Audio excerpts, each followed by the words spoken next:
Noam Chomsky, on Palestine.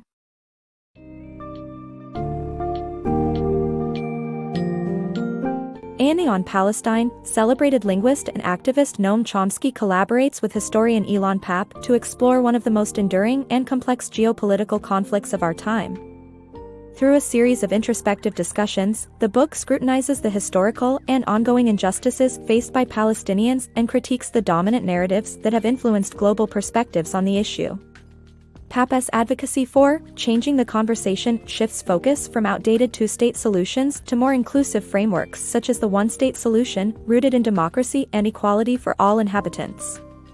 Leaning on historical parallels with apartheid-era South Africa, Chomsky and Pappé dissect Zionism's evolution, the impact of external pressures like the boycott, divestment, and sanctions, BDS movement, and the potential role of activism in driving change. This book summary equips readers with a comprehensive understanding of the conflict's dynamics and encourages a re-examination of the ideologies that sustain it.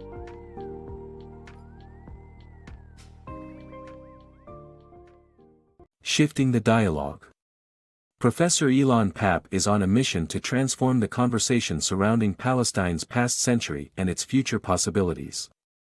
For too long, the narrative between Israel and Palestine has been dominated by outdated perspectives, which Pappé seeks to change by correcting historical accounts and spotlighting a more accurate portrayal of events. This fresh dialogue is beginning to sway international public opinion towards aligning with the Palestinian struggle. Despite this shift, Israel's staunch allies in the West keep reinforcing the prevailing narrative, allowing policies of dispossession to persist without significant challenges. Pappé argues for moving beyond focusing on isolated policies to scrutinize the broader ideology of Zionism, much like the global stance against apartheid in South Africa. Public discourse hesitates to tackle this due to fears of anti-Semitism accusations. The misperception that the Palestinian plight is overly complex is part of this old narrative, but it fundamentally boils down to colonialism and dispossession, a truth that remains overlooked in peace negotiations. Historically, a two-state solution has been the favored resolution, proposing that Israel keeps the vast majority of the territory. However, this is now seen as an inadequate response. Scholars and activists are increasingly advocating for a one-state solution, aimed at decolonizing the region and establishing a genuine democracy that equally includes all its citizens, beyond just Jewish Israelis. The boycott, divestment, sanctions, BDS movement, inspired by the anti-apartheid efforts in South Africa, serves as a tool to exert external pressure on Israel for change. This movement emphasizes not only ending the occupation but also upholding Palestinians' right to return, a stance often unendorsed by Palestinian leadership.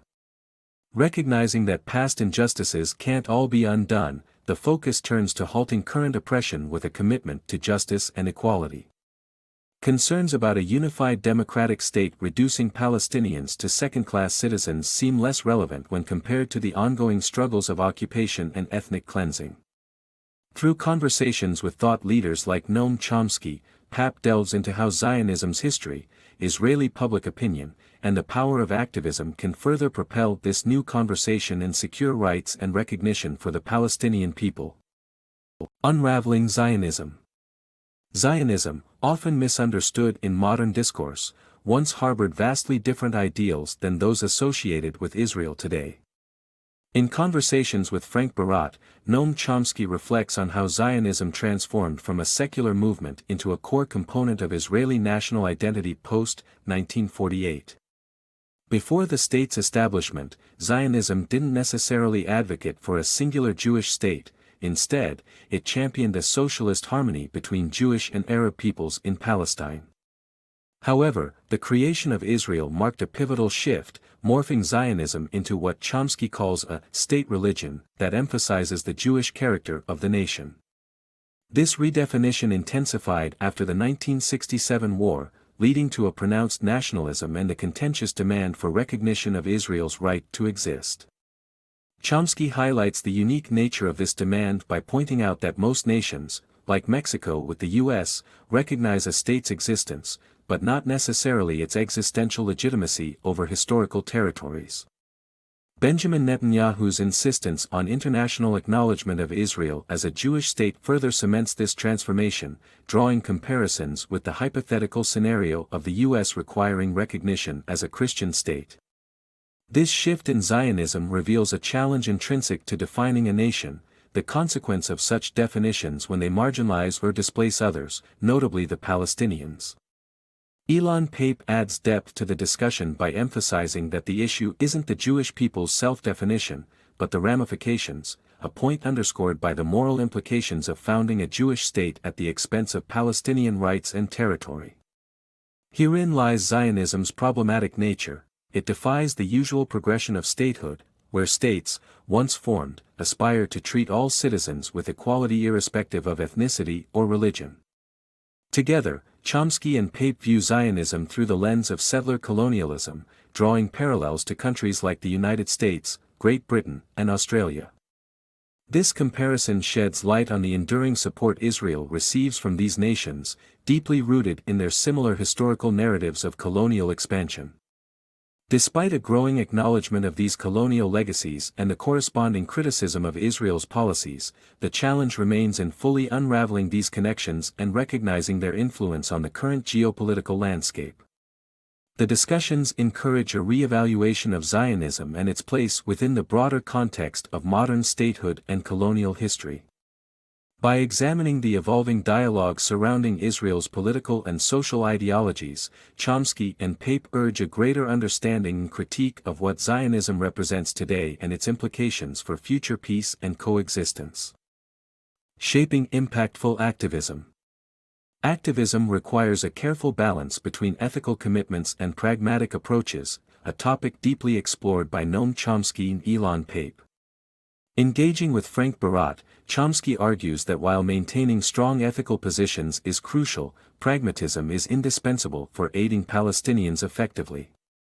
Drawing on historical precedents like the anti-apartheid movement in South Africa, Chomsky underscores the importance of strategies that address oppressive regimes and simultaneously resonate with supporters in activists' home countries. For instance, effective actions such as boycotting Israeli settlements must be both comprehensible and potent if they are to mirror the success of past movements. Comparing Israel's situation with South Africa's apartheid era, Chomsky notes significant differences but also valuable lessons that activists can apply by focusing efforts on U.S. policy, which historically changes through grassroots pressure. The same grassroots momentum realized shifts in the U.S. during the civil and women's rights movements. The boycott, divestment, and sanctions (BDS) movement exemplifies this potential, particularly on university campuses, where the narrative surrounding Palestine is shifting from contentious to progressive. Nonetheless, Chomsky emphasizes the importance of clarity in boycott initiatives. Citing the American Studies Association's academic boycott of Israel, he illustrates how a poorly constructed initiative can detract from its intended focus, sidestepping necessary debates on Israeli policy and plunging into controversies over academic freedom. Both Chomsky and Pappé recognize that while the BDS movement is vital, it demands a well-defined strategy and broader comprehension, extending awareness of injustices not only in occupied territories but also within Israel itself. Chomsky concludes with an insistence on cultivating American awareness to catalyze changes in U.S. policies toward Israel. He reminds us that the end of apartheid in South Africa only came after the U.S. adjusted its stance, highlighting the decisive role of informed public pressure in shaping international policy. Seeking solutions. As the conversation delves into the future of the Israeli-Palestinian conflict, potential solutions like the two-state or one-state models are considered. Barrett introduces the idea of an Israeli Spring, similar to the Arab Spring, as a catalyst for change. However, both Chomsky and Pappé offer a bleak outlook on such internal transformations. Chomsky observes a worrying shift towards increased nationalism and right-wing ideologies in Israeli politics, seeing this trajectory as self-destructive. He traces this path back to a pivotal 1971 decision by Prime Minister Golda Meir, who prioritized territorial expansion over peace with Egypt. Pappé emphasizes the unlikelihood of change from within, highlighting the decline of liberal Zionism and the powerful indoctrination Israelis experience. In Israel, from birth to death, beliefs around Zionism are instilled so deeply that rejecting them equates to a religious renunciation. Despite the pervasive influence of these ideologies, Pape notes that the Internet offers younger generations broader access to information. This could ignite greater awareness, although only a small number of young Israelis currently question Zionism. The narrative underscores that while change is complex, the potential for subtle shifts remains. Paths to peace. As minds search for a way forward in the Israeli-Palestinian conflict, questions about the potential for transformative solutions loom large. The conversation turns toward internal change, akin to an Israeli Spring, as a potential catalyst for peace. Yet, Noam Chomsky and Ilan Pape paint a grim picture of the prospects for such change. Chomsky points to an intensified turn towards nationalism and right-wing ideologies in Israeli politics, which he traces back to a pivotal 1971 decision by then-Prime Minister Golda Meir. Meir's rejection of Egypt's peace offer in favor of territorial expansion, he argues, set Israel on a path of self-destruction. Pape further elaborates on the unlikelihood of internal change, noting the erosion of liberal Zionism and the profound indoctrination within Israeli society. He describes this indoctrination as ingrained from birth to death, creating a deep-seated acceptance of certain tenets, particularly Zionism. For many Israelis, questioning Zionism is as radical as abandoning a core religious belief. However, a flicker of hope lies in the younger generation's increased access to information via the Internet, which could spark wider awareness, though only a few youths actively challenge entrenched ideologies. The urgency of addressing the devastating impact on Palestinians is clear. Pape warns of the accelerating ethnic cleansing due to Israel's unchecked actions. Unlike the situation in South Africa, where the black majority was crucial to the economy and essential for change, Israel's policies of separation, rather than integration, result in no such internal pressure for change. When evaluating solutions, the one-state scenario is dismissed by Chomsky as impractical. He foresees two likely outcomes: a flawed two-state solution or the marginalization of Palestinians within a concept of Greater Israel. Should a two-state arrangement be realized, it would likely offer limited Palestinian autonomy, with the passing of time eroding any meaningful boundaries. In contrast, Pape considers the two-state notion an extension of colonial partition ideas embraced in Western political discourse. He urges a shift in focus towards dismantling the current apartheid-like conditions and reimagining intercommunity relationships, as reality on the ground already reflects a one-state dynamic.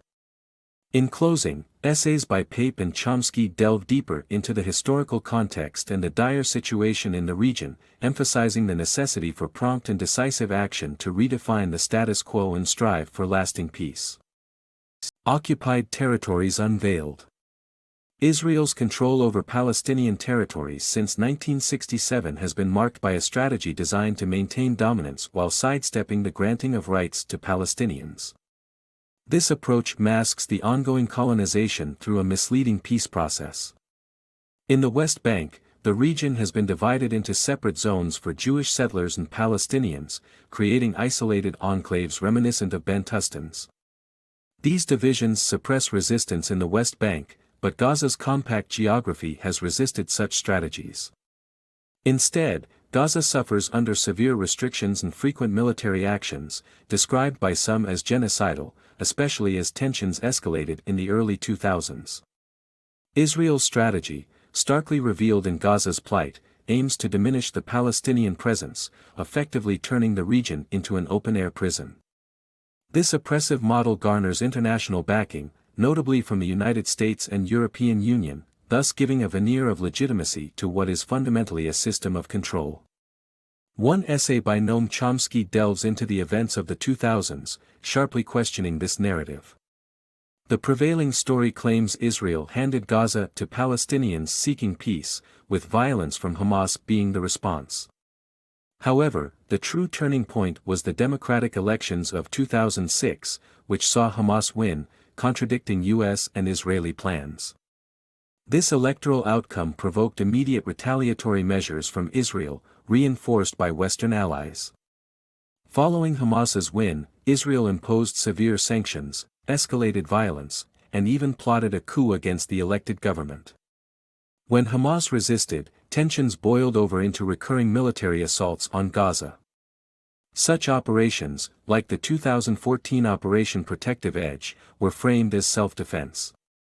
After the murder of 3 Israeli teenagers, Israel used the incident as grounds to launch a major assault, despite knowing Hamas was not responsible.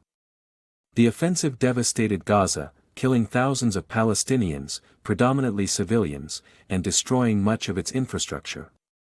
Chomsky critiques Israel's rationale, quoting Israeli figures who admit security issues would dissipate if Israel withdrew from post-1967 occupied territories. There's a possibility for change in U.S. policy, as public sentiment, especially among the youth, shifts. With targeted education, activism, and legal campaigns, there lies a path to double-checking Israel's actions. This could lead Washington to reconsider military aid to Israel, contingent on violations of human rights law. Such efforts might rectify decades of oppression and violence for Palestinians longing for justice and autonomy.